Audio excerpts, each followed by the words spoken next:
there guys, and welcome back to the channel. As always, thanks so much for being here.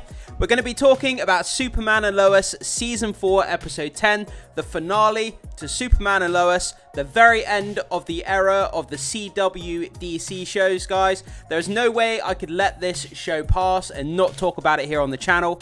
As a massive DC fan, as a massive Superman fan, they absolutely stuck the landing to this show.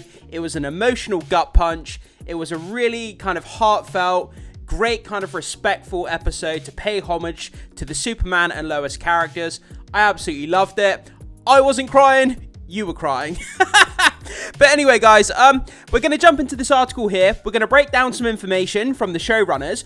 They were talking about Superman and Lois and about crossovers and about potential other CW characters like Supergirl, The Flash, Arrow, potentially being in that finale episode and why they weren't there. And obviously, there's going to be spoilers for that final episode of Superman and Lois. So you have been warned before we go any further. Major spoilers. So let's get into this article. Let's break down and see what the showrunners had to say. And also, we can kind of give our thoughts and kind of have a bit of a discussion about that final episode as well. So this comes to us from comicbookmovie.com. Superman and Lois spoilers, showrunners break down character deaths, scrapped Arrowverse crossover, and more. So there's a lot of really information, a lot of interesting information, I should say, from the showrunners about that final episode and about why certain things happened the way they did and why other things didn't happen. So I think this is really, really cool information. So let's jump into it here. So, the series finale of Superman and Lois proved to be an emotional rollercoaster for fans of the CW series. Absolutely it did, guys. I mean, this show, okay, in certain places it's very low budget. Is the dialogue and acting always the best? No.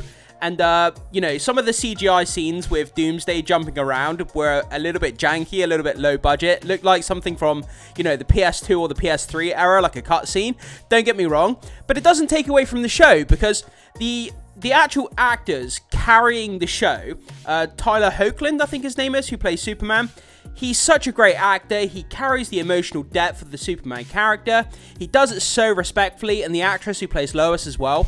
So everything else can be forgiven. Whether the CGI looks bad, whether some of the dialogue is a little bit questionable in some spaces, those actors who carry the show, they did a great job and just paid so much homage and respect to those central characters of Superman and Lois that you can pretty much, as a fan, forget all the kind of, you know, the issues with everything else. So, will they jump into the future, revealing that Lois Lane eventually succumbed to cancer before Clark Kent, now powerless, died from a heart attack? I mean, like, wow. What, like it says in the thumbnail of this video, a gut punch. When Lois Lane died in Superman and his sons were there watching her die, and Superman had to continue his life without Lois Lane, and ultimately he succumbed to a heart attack, which was kind of a bit of a shocking thing to me. But yeah, I mean, Lois Lane passing away and Superman having to continue without her, I mean, that's something that we never want to experience in life. But seeing that happen to Superman in the finale, I mean, like I just keep saying, an emotional gut punch. I mean, it really was.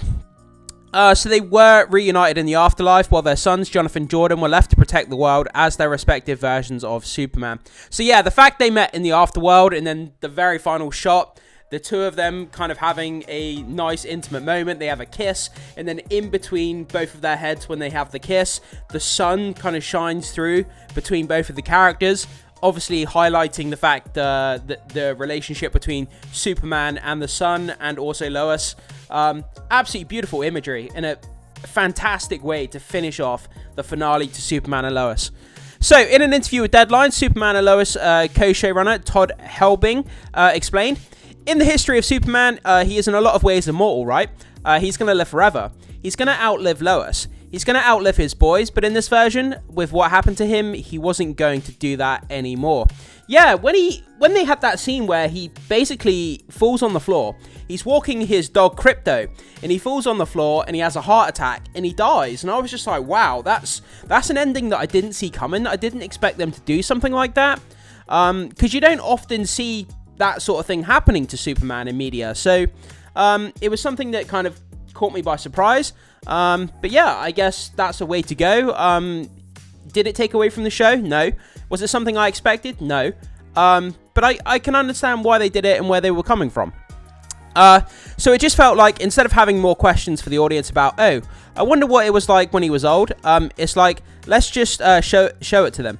We've never seen that, he continued. I think it's really moving in a way that's unexpected. Those are the best kind of endings. Yeah, like the showrunner was saying here, it's unexpected. It's something I didn't expect. It's a different direction that we don't normally see with Superman.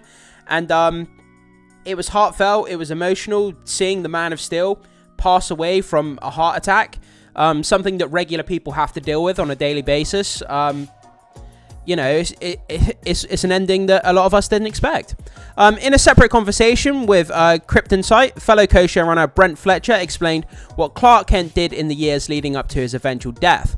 So, he goes on to say this, one of the showrunners.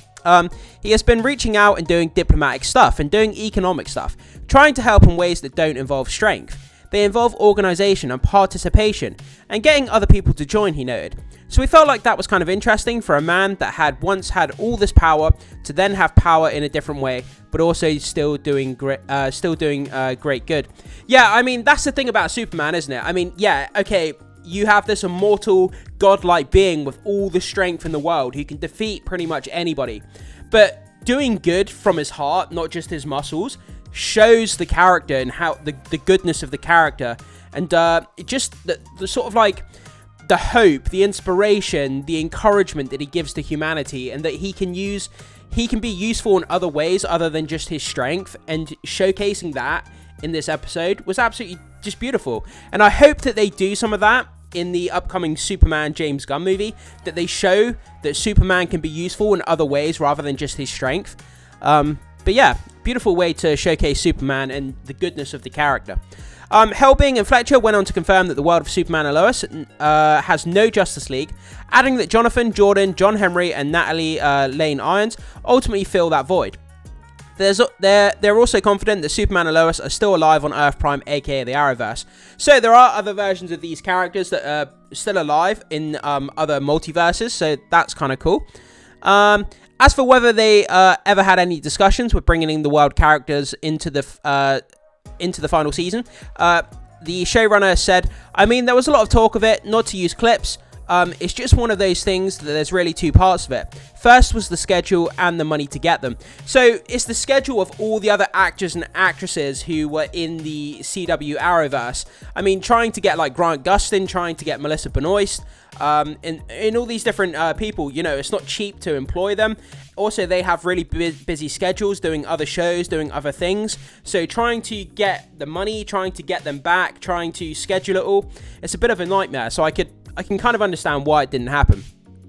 So Grant Gustin was on Broadway, Melissa Benoist in his show, and it's like, when you start to talk about what everyone's doing in their schedule, it just became prohibitive. Like I said, you know, they're busy people. Trying to get them back and trying to reconvene all their schedules into the season finale, it just proved that they couldn't do it, basically. He admitted. And then the other piece is that obviously we want to honor the legacy of everything that was started by Greg Berlanti and the Arrowverse, but it just felt like the best way to do that was really stick the landing and give fans something that, again, is meaningful and will last with them. So the best way to pay respect to Greg Berlanti and all of the other Arrowverse characters was to stick the landing of the finale of Superman and Lois. Ultimately have a great ending, stick that landing, have an emotional gut punch, something that fans are going to remember, pay respect to the Arrowverse and the Superman character. Paying respect to the Superman character, you know, Superman and Lois in this finale, is ultimately then going to pay the wider respect to Greg Berlanti and the Arrowverse as a whole. So, you know, in more ways than one, not having those characters in there, I felt those characters could have ended up distracting from the ending that we got. So in some ways, not having them there was maybe the better choice. Because like I say, paying respect to the show of Superman and Lois, the characters themselves, ultimately paid a wider respect to the Arrowverse as a whole. So Helbing also revealed that to TV Line that the dog we meet in the finale was never going to be Crypto with superpowers. And according to Fletcher, Lois has just passed away and it's so sad. How do you make the audience not spiral? Fluffy dog! And then the joy of a fluffy dog through Clark Kent, who's never had a dog, was how do we get back to a happy little bit?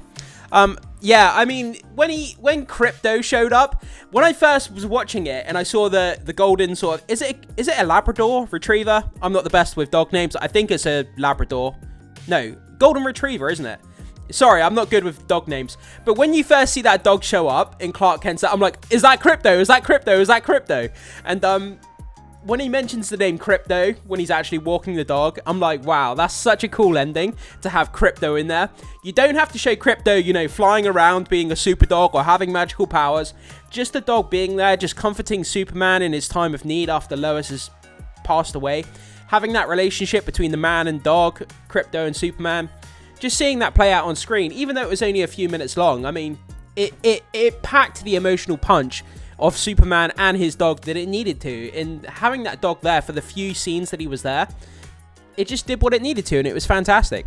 Another big death in the finale comes when Doomsday dies in what proves to be a redemptive moment for the monster. In a lot of ways, Bizarro Superman is the most tragic story in our show, hell being acknowledged. That guy was still in there somewhere.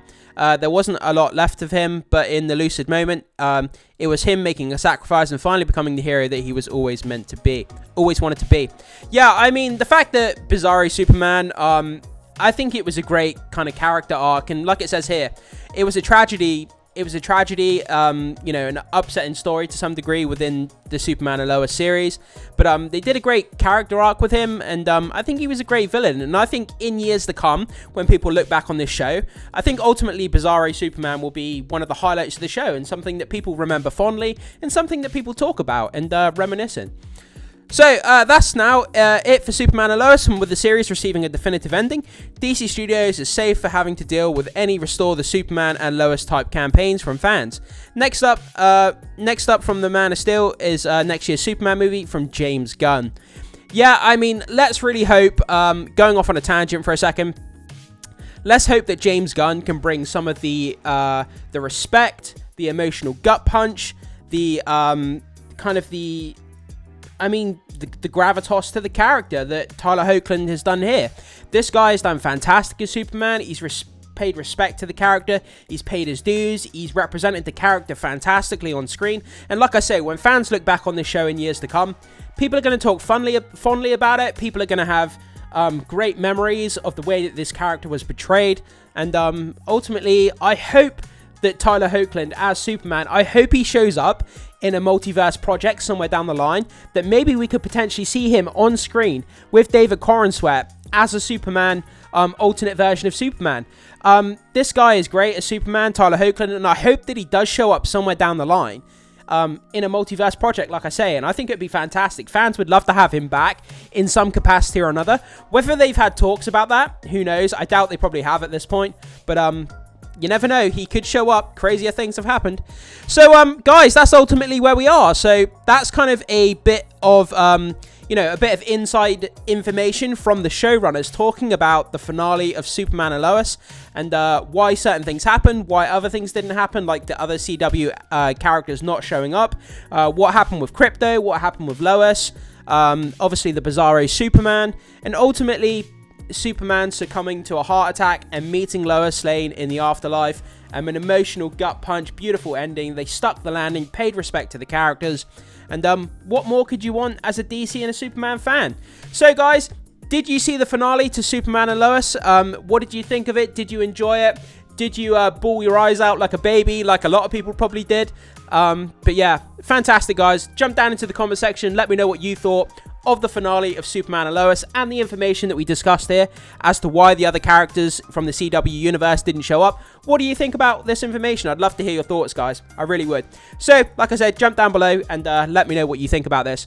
As always, thanks so much for being here. Be sure to hit that like and consider becoming a subscriber of Review Flicks here, guys, if you haven't already. It goes a very, very long way to supporting the content that I put out here. So I'd really, really appreciate you. Consider being a subscriber if you haven't hit that subscribe button already.